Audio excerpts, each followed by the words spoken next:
Bienvenidas, bienvenidos. Empezamos la que es la tercera sesión del curso.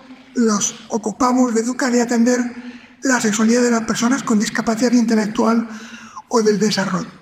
Y empezamos con una buena noticia. Ya estamos acabando el curso. Nos quedan 2 sesiones y además no voy a repetir lo que hemos trabajado en las sesiones anteriores. Que uno quiere quedar bien y no quiere resultar más pesado de la cuenta, aunque sí os recuerdo que hay tareas que deberíais estar haciendo. En la sesión 2 hablamos de cómo aprender a conocernos, cómo contribuir a que la persona con discapacidad aprenda a conocerse. En esta sesión toca cómo contribuir a que la persona con discapacidad aprenda a aceptarse. Un objetivo más complejo y que lo medimos de manera con bastante más dificultades. En esta sesión vamos a hacer también 3 bloques. El primero, en el que vamos a hablar de autonomía y autodeterminación. En el segundo, donde vamos a hablar de identidad sexual y orientación del deseo. Y en el tercero, de trabajo compartido. Empezando por el primero, autonomía y autodeterminación. Para situarnos, como hemos empezado en los bloques anteriores, la persona con discapacidad intelectual está contenta de cómo es, está feliz, se siente a gusto de cómo es, o percibe rechazos en el entorno, percibe que no se le trata como le gustaría, lo que es peor, percibe que a lo mejor no es digno o digna de ser querido. Esto también lo cojo de la mano con lo que hablamos antes de la consideración en la sesión anterior. Esto es importante. Queremos que la persona se quiera. Para que la persona se quiera, tiene que aprender que su entorno, que su familia, pero también sois las y los profesionales, le aceptáis y le queréis tal y como es.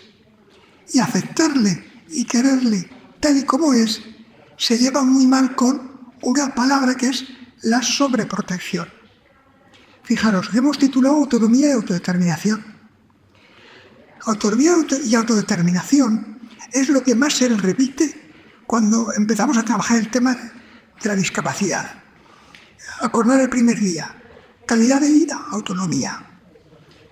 Principios de la bioética, autonomía. Competencia de los derechos, autonomía. Principios pedagógicos, autonomía. Con lo cual nadie discute que queremos que las personas con discapacidad tengan tanta autonomía como sea posible. Pero decía, choca con la sobreprotección. Y la sobreprotección nos estamos situando. Hay de 2 tipos. Tipo 1, en el que no permitimos que la persona con discapacidad tome decisiones. Con lo cual la persona con discapacidad se acostumbra a que la gente decide por mí. Eso es infantilizar. Protección tipo 2. Hay veces que para no discutir con la persona con discapacidad, le dejamos que se salga con la suya. Le dejo que coma lo que quiera y que se siente donde quiera. Eso también se llama infantilizar. Infantilizar no genera autonomía. ¿O cómo va a ser posible que una persona que no decide pueda tener un desarrollo sexual pleno? ¿O cómo es posible que una persona a la que no se le ponen límites tenga un desarrollo sexual pleno? Con lo cual insisto que si queremos que haya más autonomía y más autodeterminación, tenemos que promover la capacidad de toma de decisiones y tenemos que huir de la sobreprotección y de infantilizar. Siguiendo con este punto, yo creo que una de las claves fundamentales está en aprender a crecer con las personas con discapacidad. Recuerdo, acabo de decir, el problema es infantilizarles. Hay que salir de ahí. Y para salir de ahí, no le podemos tratar como niños y como niñas, sino como los adolescentes que son, o las adolescentes que son, jóvenes, personas adultas o personas mayores. ¿Qué suele suceder? ¿O dónde veo yo donde se produce o donde no se produce esta ruptura. Fijaros, la mayoría de las veces, cuando un chico o una chica llega a la adolescencia y adquiere competencias, empieza a exigir: no me trates como a un niño. ¿Y eso qué significa? Si sois padres, madres, o habéis trabajado con adolescentes, lo habréis visto claramente. Llega un momento en el que el chico o la chica se empodera de su propio cuerpo y no permites que entre a su habitación cuando está desnudo. Y te transmite un mensaje: en mi cuerpo mando yo. Mi cuerpo ya no es de niño, es otro tipo de cuerpo y no hace de cualquiera. Se empodera. Pero también se empodera en la muestra de afectos. Un chico o una chica, generalmente, cuando llega a la adolescencia, ya no permite que su padre o su madre le lleve de la mano, le dé un beso delante de sus amigos o le trate con diminutivos. Y exige: suéltame la mano, no me das besos y no te voy a hacer que te pide que le llames de usted, pero casi. Y también cuando llega a la adolescencia, ya no te permite que tú le compres toda la ropa a tu gusto. Y un día te encuentras con que le compras una camisa y te vuelve con ella diciéndote: esto a ti no me gusta. Tú le dices: es muy moderno. Pues será en tu época. Es decir, exige: no me trates como a un niño.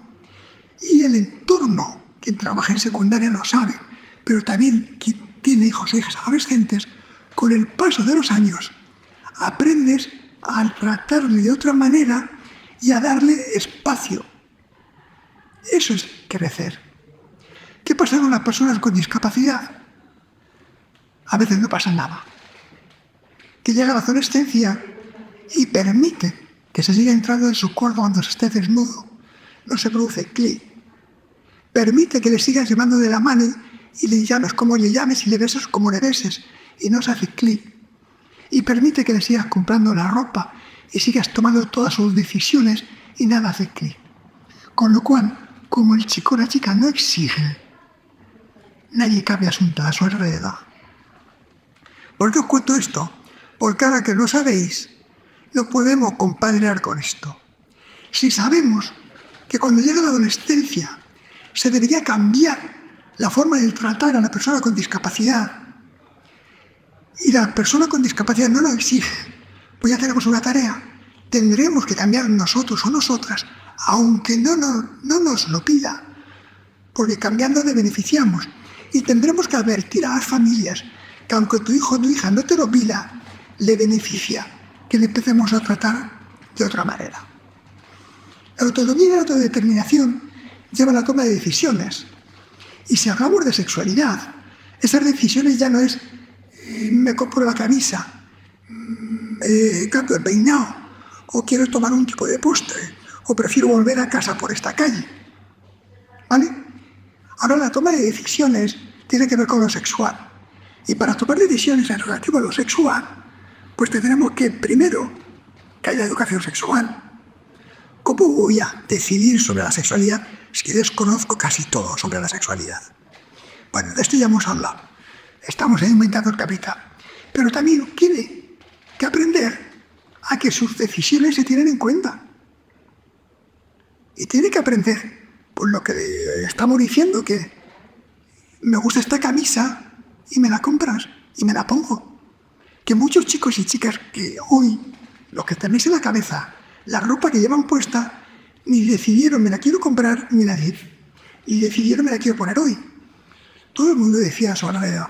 Y lo que es peor, hay veces que hemos jugado venga va, te tengo en cuenta y hemos hecho trampas. Y yo le digo a las familias o a vosotros, dejad que elijan. Y le damos a elegir entre 2 camisas o 2 blusas. ¿Cuál quiere? ¿La azul o la verde? La persona con discapacidad dice el azul. Y tú le dices, te compro la verde que te queda mejor. ¿Qué película queréis ver hoy? ¿La de aventuras o la de, yo qué sé, la comedia? Pues la de aventuras. No, que es más divertida la comedia. Les damos a elegir, pero luego no aceptamos su decisión. Eso genera indefensión. Y es peor que no darles a elegir. Darles a elegir menos veces, pero cuando les deis a elegir, aceptan su decisión. Todas convivimos con gente que decide cosas que no decidiríamos. todas las familias que tienen otros hijos, a los otros hijos a veces también llevan camisas que no te gustan. Y a veces escuchan música que no te gusta. Y hay veces que chicos o tus hijos ven películas que no te gustan. Bueno, las personas con discapacidad tienen que tener también la posibilidad de elegir cosas que a lo mejor no les gusta a sus importantes. Que aprendan sobre sexualidad y que aprendan a decidir. Evidentemente, si decido de cosas pequeñitas, la ropa, la imagen, el postre, a lo mejor acabo decidiendo sobre quién me acaricia, quién me besa, cómo me gustan las caricias, cómo me gustan los besos, etcétera, etcétera, etcétera. Respecto a las personas con grandes necesidades el apoyo, a lo mejor hay más dificultades para que elijan, pero entre que haya dificultades para que elijan y no puedan elegir, pues igual hay un abismo. No pueden elegir el champú, no pueden elegir si les lavamos primero la cabeza o los pies. Creo que si escucháramos un poquito más, lo hablamos con la consideración, igual hay pequeñas decisiones que las podríamos tener en cuenta en las que sí tan importantes. ¿Le doy primero la patata o primero el trozo de carne? ¿Lo hago a tu manera o lo hago a mi manera? Bueno, yo creo que aquí, si le damos un poquito de vueltas, podemos mejorar y tenerlas en cuenta. Crecer es aprender a tomar decisiones. Es que te dejen de tratar como un niño para empezar a tratarte como el joven o la joven que eres. Pero crecer es también que te pongan límites. ¿Y eso qué significa? Que antes decía, unas sobreprotecciones decidan por ti, otras sobreprotecciones que te dejo que haga lo que quieras. ¿Cuántas veces hemos dejado que una persona con discapacidad interrumpa una conversación? Invada un espacio, acaricia o bese a una persona que no conoce, o empieza a repartir besos entre un grupo. A lo mejor esto no lo tenemos que replantear, porque esto tampoco es educar. Tienen que aprender a convivir en sociedad. Cuanto más interioricen normas sociales, más espacios de relación van a tener. Cuanto más espacios de relación tengan, más posible va a ser la inclusión. Con lo cual aquí yo creo que tenemos que, y a veces insisto, no significa quererles menos, es quererles como son, es aceptarlos como son y ya no son niños. Son personas que tienen que aceptar reglas. Y fijaros, yo muchas veces que me he encontrado situaciones en las que me habéis dicho, tenemos una chica o un chico que hace todo el día besuqueando, o cada vez que viene alguien se presenta y le da un beso y le da un abrazo. Y lógicamente eso es algo que no debe hacerlo, porque en el centro, como es un entorno razonablemente amable, pues digamos sobrevive. Pero cuando se habla del entorno, y cuando abrace al repartidor, cuando abrace de la tienda, cuando abrace de la calle, pues se va a meter en un lío, con lo cual eso tenemos que cortar. ¿Cómo cortamos eso? Hay que poner límites. Pues fijaros, yo creo que los límites no hay que ponerlo en la conducta, vamos a decir, sexual. Besa a quien quiere, sino hay que ver qué patrón tiene. Porque casi siempre este chico o chica que reparte besos sin considerar si los besos agradan o desagradan, son oportunos o no oportunos, cuando preguntas cómo se relaciona en casa. En casa, por ejemplo, se tiene que sentar a ver la tele siempre donde él quiere. Y si está su hermano o su hermana en la butaca, al final le acabamos diciendo a su hermano o a su hermana, anda, levántate y déjale porque si no, no nos va a dejar en paz. Es decir, que ha interiorizado el patrón, me salgo con la mía. Ojo con dar por bueno ese patrón, digamos, en actividades cotidianas y vestidas, porque si yo interiorizo el patrón, me salgo con la mía y me siento donde quiero, o como lo que quiero, porque si no grito y lloro, después besaré, interrumpiré, etc. Es educación sexual decirles, ahora no me puedes besar, ahora no me puedes abrazar, ahora no puedes interrumpir, ahora te tienes que aguantar. Que cuesta tolerar la frustración es aprender a crecer. ¿Qué podemos hacer a efectos prácticos en los centros? Pues, por ejemplo, respetar las decisiones individuales de las personas con discapacidad. Lo que decía, hay veces que decidirán, ojo, nadie me ha escuchado decir que vale todo. Estoy diciendo que tienen que aprender a decidir. Pero cuando les demos opciones de decisión, esas opciones de decisión tenemos que aprender a aceptarlas. ¿Vale? Otra de las cosas que tenemos que hacer es preparar las decisiones sobre la vida cotidiana. Quiero decir que si antes, en la primera frase, de aceptar sus decisiones, lo estaba pensando en lo referido a la vida sexual, pues antes de aceptar sus decisiones respecto a la vida sexual, tendremos que aceptar sus decisiones, como decía, en todo lo que tiene que ver con lo cotidiano. Para que todo eso vaya siendo cierto, tenemos que dejarle que pueda expresar, por ejemplo, su personalidad a través de su imagen personal. Que, insisto, Carlos de la Cruz sigue sin decir que vale todo, pero Carlos de la Cruz sí dice que vale mucho, valen muchas cosas, y que pueda expresar su imagen personal. No sé si punk, rapero, clásico, lo que quiera, pero que pueda expresar su imagen personal. Para que pueda expresar su imagen personal, a lo mejor algo que podemos hacer en los centros es facilitar que puedan tener espejos donde puedan estar mirándose. Que también lo hacemos nosotros, que también lo hacemos nosotras. Que luego nos parecen ridículos cuando están 10 minutos en el espejo. ¿Y cuántos nos tiramos nosotros? Y esto es imagen personal, y esto es quererte, y esto es, no sé, es apreciar así como eres y aprender a que te aceptan como eres. Yo creo que personalmente creo que está bien, Más cosas que podemos hacer en los centros. Acordaros, estamos en autonomía y autodeterminación y toma de decisiones. Tendremos que ofrecer actividades para realizar el tiempo libre. Y no una, aquí yo creo que es buena, 2, 3, 4, que no es incompatible con que hagamos lo posible para que aprendan muchas actividades de ocio, pero ojo, cuando queremos que pasen por muchas actividades de ocio es para que acaben eligiendo lo que más les gusta. Y ahí es donde tenemos que aceptar su decisión. Ofrecemos plurales y aceptamos decisiones. Facilitar que la persona pueda elegir sus compañías. Y no es una bobada. ¿Con quién se sientan en la ruta? ¿Con quién se sientan en el comedor?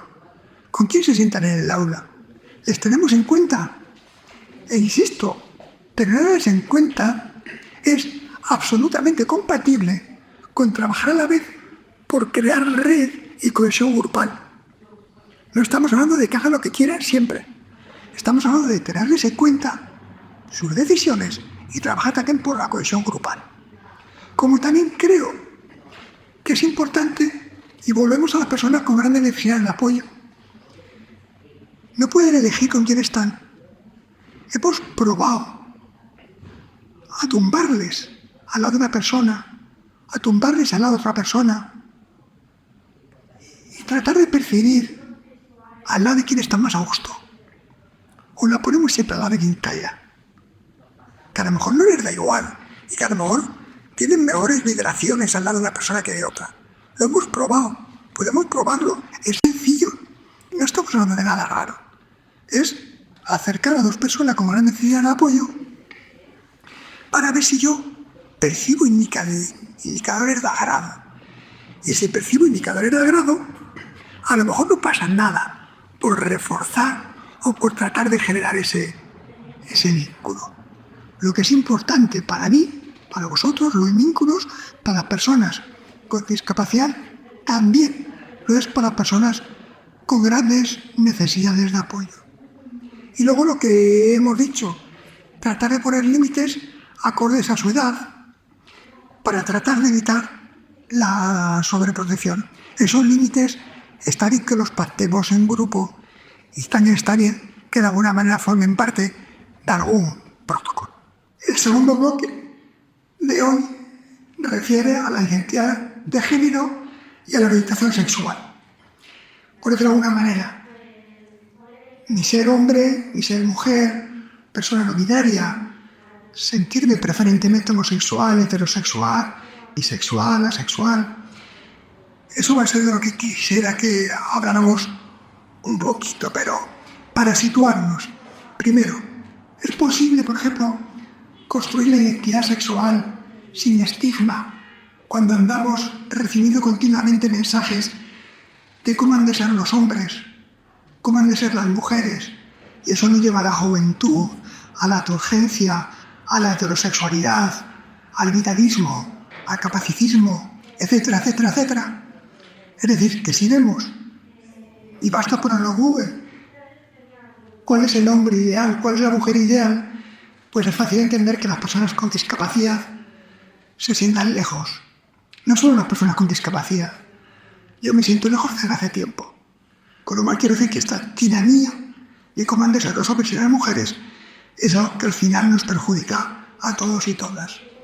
Con las personas con discapacidad se agrava porque ellas muchas veces acaban sintiendo el rechazo, es decir, la sociedad parece que no les incluye en los modelos y luego se acaban rechazando ellas mismas.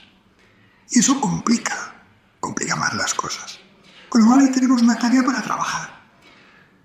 Igual que cuando hablemos ahora del tema de la orientación del deseo, también tendremos tarea.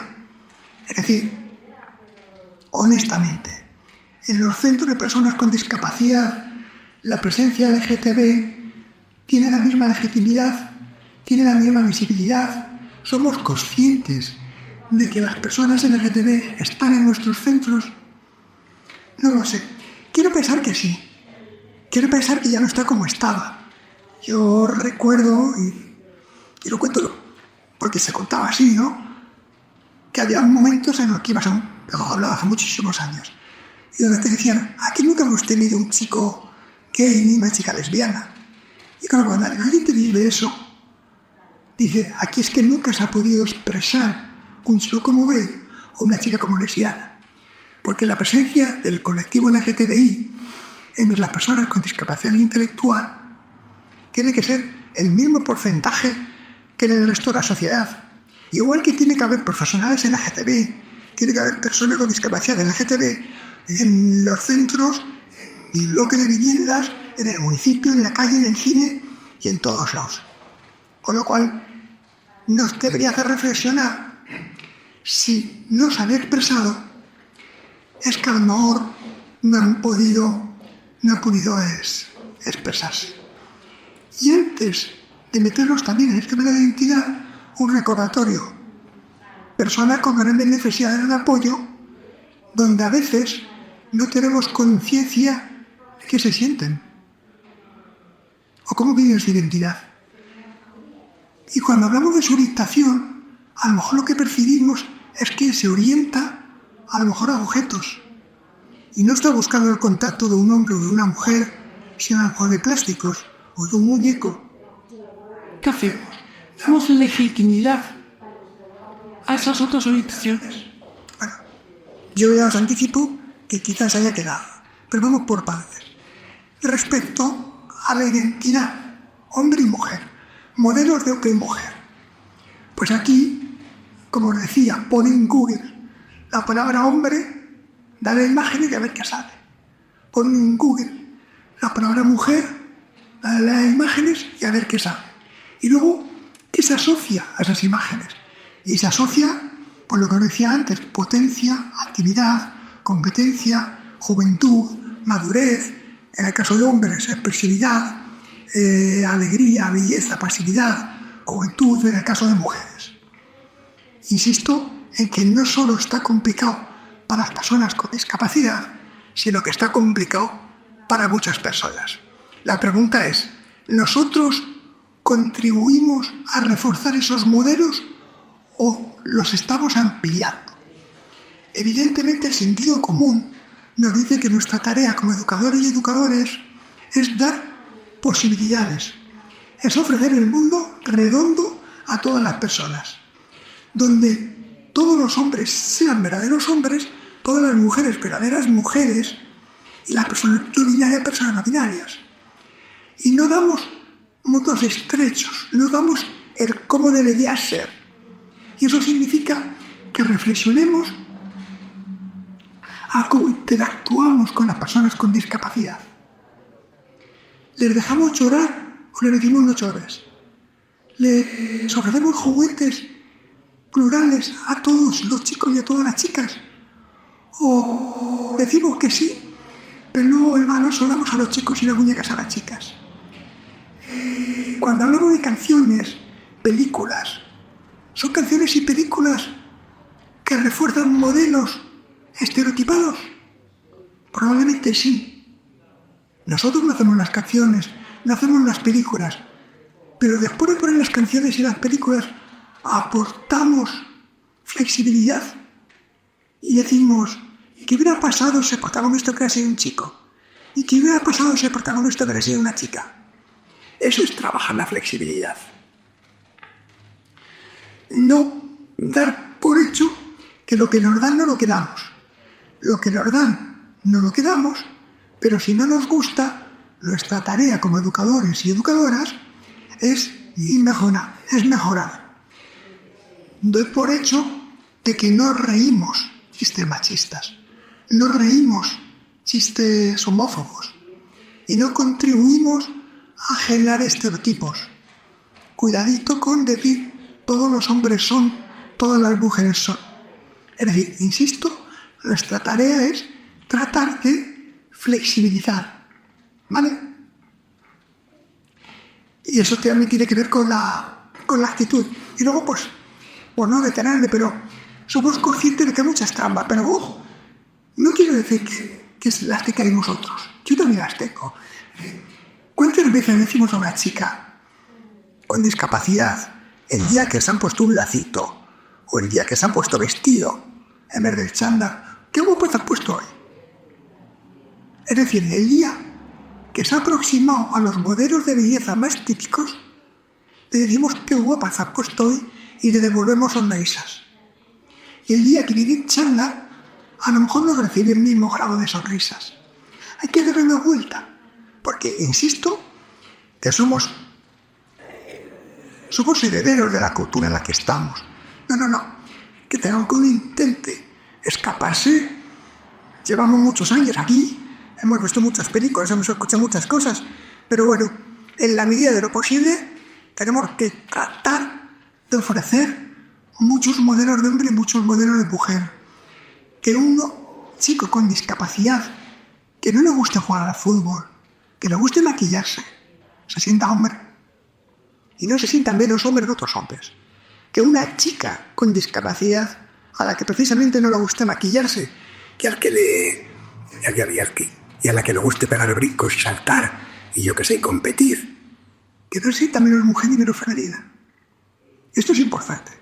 Para una moda, pero esto es educación sexual. Insisto, educación sexual no es fisiología de la reproducción. Y aquí es donde entra un trabajo que me consta que estáis haciendo de algunas entidades, que es todo el tema de las nuevas masculinidades.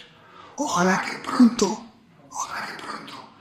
podamos quitar la palabra nuevas y podamos hablar de masculinidades. Y ya no sean nuevas porque formen parte de nuestro paisaje. Respecto a la identidad sexual, respecto a la orientación del deseo, aquí diríamos lo mismo, o lo que acabo de decir, no hay diferencia. Y a mí no se me ocurre pensar por qué las personas con discapacidad podría haber más o menos. Hay. Tiene que haber y tiene que sentir que su orientación del deseo es absolutamente legítima. Claro, aquí viene la dificultad. Este curso para qué lo estamos haciendo, porque sabemos que las personas con discapacidad a veces tienen dificultades para expresar su sexualidad. Pues si no pueden expresar una sexualidad, me vais a permitir decir, más heteronormativa, como para expresar una sexualidad fuera de la norma. Y esta es una de las dificultades. Esta es una de las dificultades añadidas que nos exigen, y por eso también esto es un poco transversal, poner alguna ficha más en este casillo. Si pensamos en la homo, en la hetero, en la bi, en la sexualidad, como ya hemos dicho más veces, vamos a pensarlo en plural. No generalizábamos. No todos los hombres son iguales. Se puede ser hombre de muchas maneras. Se puede ser mujer de muchas maneras. No todas las homosexualidades son iguales. No todas las heterosexualidades son iguales. No todas las bisexualidades son iguales. Ni todas las sexualidades son iguales. De hecho, y permitirme que me ponga sexólogo, digamos que hasta se transita. No son compartimentos estancos donde caes y te quedas. Y eso tenemos que aceptar. Y eso es ciencia. Y es aceptar la diversidad. Igual que hemos aceptado diversidad de cuerpos, diversidad, pues aquí aceptamos también la diversidad de orientaciones. ¿Vale? Decíamos, aceptamos la presencia. Y aquí solo dos pequeñas reflexiones. Una que ya está hecha, en por qué a veces parece que hay más presencia de homosexualidad o de conductas homosexuales en los centros, y yo diría que a veces parece que hay más presencia de homosexualidad en los centros porque hay veces que etiquetamos como conductas homosexuales aquellas que a lo mejor no son conductas homosexuales. Es decir, que cuando no estamos permitiendo, porque en las residencias los chicos están en un lado y las chicas están en otro, y no puede haber contacto entre hombres y mujeres, pues a lo mejor hay dos mujeres que se acarician o dos hombres que se besan. ¿Están haciendo lo que quieren o lo que pueden? O dentro de lo que quieren hacer lo que pueden. Quiero decir, cuando no hay libertad para elegir, no sabemos si las decisiones son libres. Con lo cual, asumir el riesgo de que puedan tener contactos, a lo mejor tampoco está complicado. Como también cuando hablamos de personas con gran necesidad de apoyo, donde vivimos con una relación entre dos hombres y dos mujeres. Claro, yo creo que cuando dos niños en 3 años se dan un beso, no es un beso homosexual. Tampoco creo que cuando se dan un niño y una niña sea un beso heterosexual, porque no hay atracción en esas edades. Hay veces que con personas con gran necesidad de apoyo hay conductas que etiquetamos que a lo mejor deberían estar exentas de etiqueta. Y es esto que pues a veces parece que hay más conductas, el por qué hay menos ya lo he dicho, porque la dejamos que se exprese. Y vuelvo a las personas con grandes necesidades de apoyo, donde a veces su orientación del deseo no está dando esta confusión de conductas aparentemente homosexuales, sino que a lo mejor es verdad que lo que les excita, y hablaremos de masturbación, lo que les excita tiene que ver con un fetiche, tiene que ver con un objeto. Lo permitimos. No hacen daño a nadie. No hacen daño a nadie. A lo mejor no pasa nada. Por permitir o dejarles en presencia de un estímulo que les resulta agradable. Acabando este punto, quiero decir que la orientación del deseo no es un acertijo.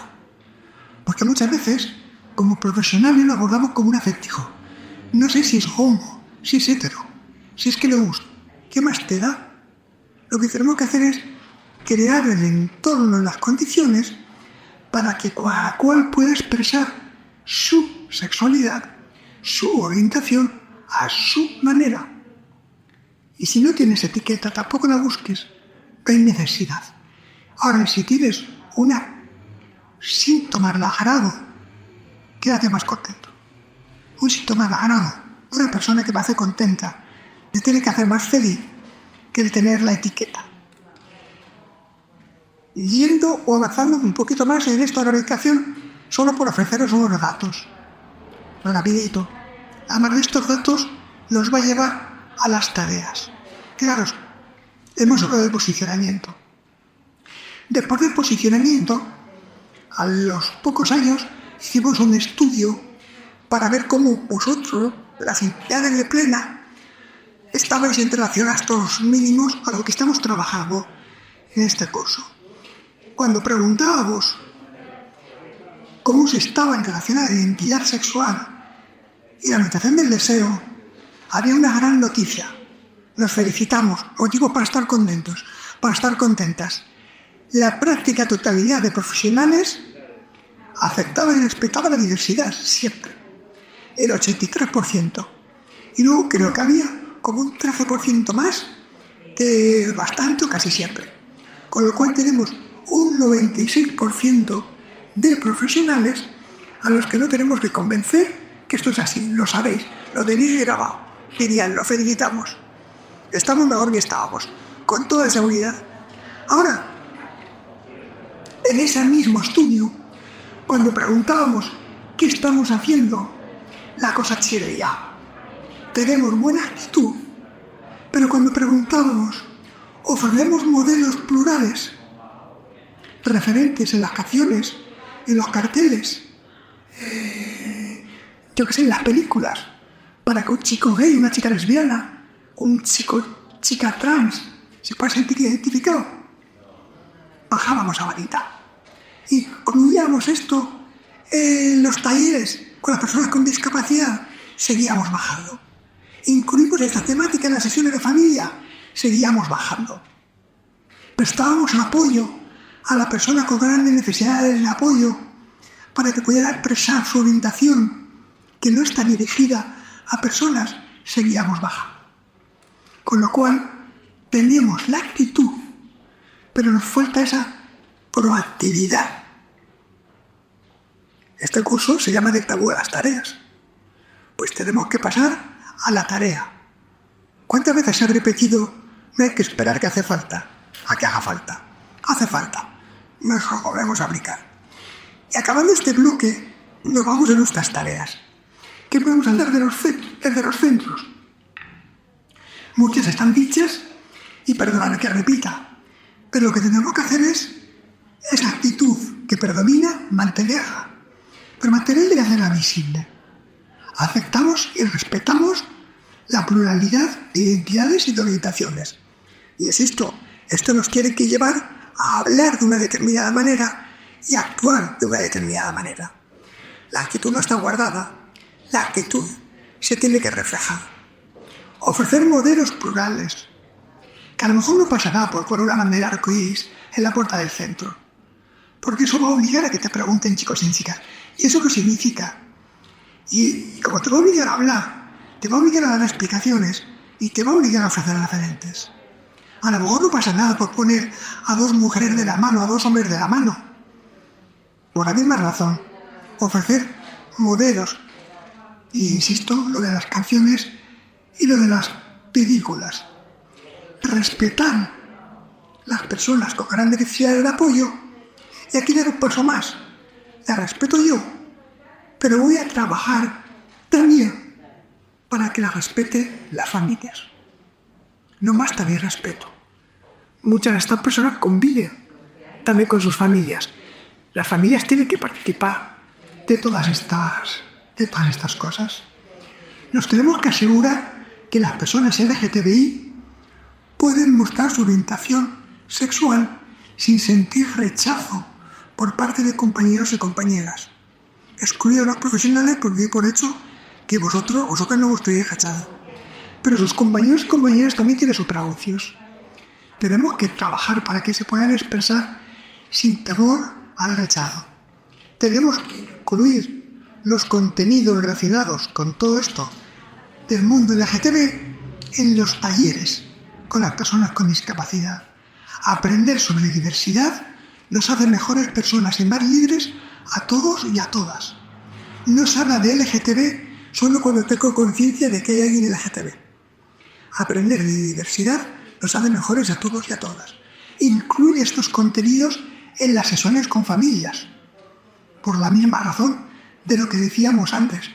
Y un último detalle, procurar trascender los propios centros y en la medida de lo posible llegar a la comunidad. A lo mejor tampoco pasa nada, porque las personas LGTB con discapacidad puedan participar en las manifestaciones del orgullo. o puedan participar en actividades relacionadas con la diversidad en un centro cultural, en una casa de la cultura, con un ayuntamiento. Trascender. Que la sociedad sepa que la persona con discapacidad tiene sexualidad, que la sociedad sepa que la persona con discapacidad también están orgullosas de formar parte del colectivo LGTB. El tercer y último bloque de la sesión de hoy lo hemos titulado Trabajo compartido. No es de los mínimos que hablamos para trabajar con las personas con discapacidad, pero que por su peso. O profesionales y familias. Trabajamos de manera coordinada o mal asunto. Entonces aquí, para situarnos, diríamos, si trabajamos con las mismas personas, les queremos y compartimos objetivos, esos que he repetido hasta la saciedad, ¿por qué a veces parece que competimos? ¿Por qué a veces parece que no nos tenemos en cuenta? Y que profesionales queremos trabajar sin que la familia se entere, o que las familias queremos trabajar sin que los profesionales lo sepan. Creo que ahí nos estamos equivocando. Todos, todas tenemos buena voluntad, todas queremos hacer las cosas, pero cuando no nos tenemos en cuenta, a veces, en vez de sumar, restamos. Yo os pongo un ejemplo. Seguro que alguien me lo ha escuchado en alguna ocasión. Compartimos objetivos. Queremos a la misma gente. Con lo cual, quiero decir, estamos remando en la misma dirección. A conocerse, a aceptarse y a la satisfacción. Bien. Pero ahora resulta que vosotras, los profesionales, estáis haciendo un curso. Quiero pensar que estáis aprendiendo. Quiero pensar que os estáis animando. Y quiero pensar que ahora no conformáis con ir a este ritmo, sino que lo queréis acelerar. Y queréis ir más rápido. Porque antes, lo decíamos el otro día, decir empezar es un crimen. Hay que empezar. Pero las familias todavía no han participado en la formación y están más lentas. ¿Qué sucede si ahora nosotros vamos muy rápidos y la familia más lento? Pues que si queremos ir en la misma dirección, pero no vamos acompasados, a lo mejor, en vez de avanzar, damos vueltas. Y ese esfuerzo que estáis haciendo por correr, por ir rápido, no da frutos, porque la familia no está ahí. Y a veces merece la pena, y eso es lo del trabajo compartido, vamos a esperarnos, vamos a tenerlos en cuenta, vamos a empezar al mismo ritmo, aunque yo ahora quisiera ir más rápido, para que, según nos vayamos acompasando, ya aceleraremos, pero todos juntos, todos juntas. O nos coordinamos, o insisto, en vez de avanzar, igual da por vueltas. Y a lo mejor suena a cuento de la abuela, pero yo lo he visto. Yo he hecho formaciones en centros o formaciones en familias, y o nos formamos todos un poquito paralelo, con la buena voluntad no araquidamos los resultados. ¿Vale? Evidentemente, la coordinación es prescindible entre profesionales y luego entre profesionales y familias. ¿Vale? Primero, coordinación entre profesionales. Creo que se desprende de todo lo que hemos ido viendo a lo largo de las sesiones. Pero tendremos que estar de acuerdo en que queremos hacer educación sexual. Tendremos que estar de acuerdo en que hay que hacer protocolos de intimidad, protocolos de cómo se prestan los apoyos, protocolos de cómo se ofrecen los límites. Tendremos que estar de acuerdo en lo de los referentes LGTB. Es decir, tendremos que estar de acuerdo en muchas cosas. Es verdad que para estar de acuerdo los tenemos que formar juntos, tenemos que crear lenguaje común. Pero, insisto, en que tenemos que tener esa confianza de que cuando vemos que algo no funciona, tenemos que elevarlo a que corresponda para tratar de ponernos de acuerdo. Porque si no sale mal. Y además aquí, fijaros, voy a decir una cosa que para mí es fundamental. Nos tenemos que poner de acuerdo y aceptar la decisión. Es decir, que a lo mejor cuando decimos hay que llamar a la puerta, hay que no sé qué, yo digo, me parece exagerado, se puede hacer de otra manera. Bueno, cuando se decide, se decide. Y nos ponemos todos de acuerdo, darle los límites, que es muy claro. Tenemos a partir de ahora no le vamos a dar un beso, nada más que cuando entre, y luego cuando esté por el patio y viene a darte un beso, no se lo aceptes. Y aquí va a decir, qué exagerado, a mí si quiere dar un beso me lo doy cuando quiera. Si ponemos un límite, y luego lo revisamos. Y a lo mejor era un límite exagerado que estaba mal planteado. Cuando se pone un límite no se graba en piedra. Se pone un límite para ponerse de acuerdo. En 15 días, en un mes, en 2 meses, revisamos. Y si no nos está siendo útil, porque no nos aproxima a los objetivos, lo modificamos. Pero no vale el ponemos límites y si no me gustan no los cumplo. Ahí, aunque lo hagamos por el supuesto bien de la persona con discapacidad, quizás le estemos perjudicando. ¿Vale? Bien.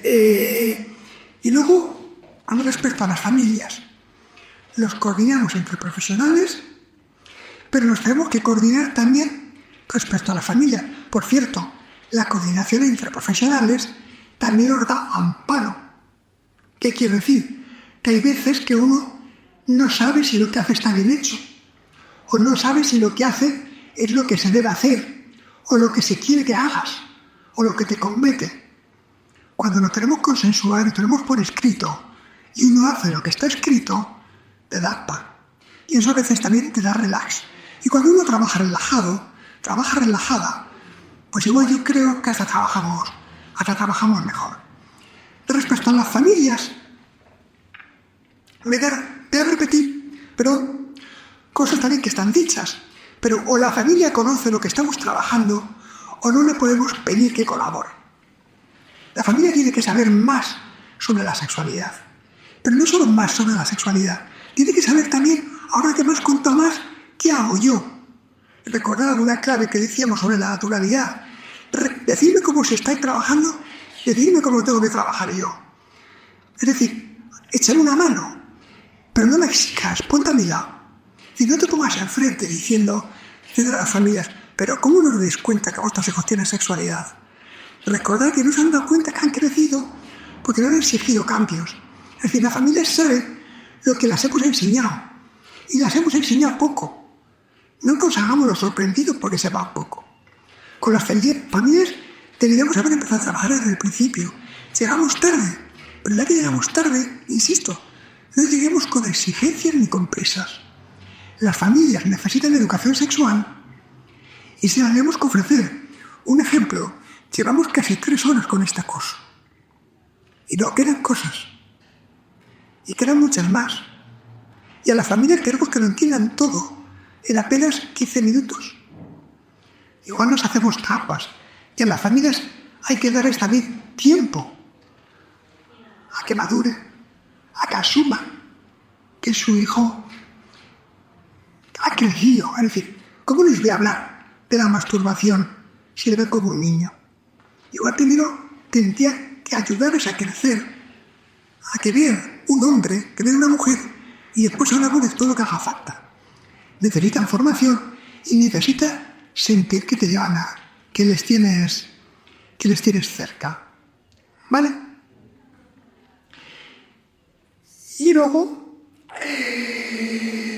por último, bueno, ya más o menos os lo he dicho todo, decir que esto no debe ser una sorpresa y que toda la información que le podemos dar a las familias debería ser desde el minuto 1.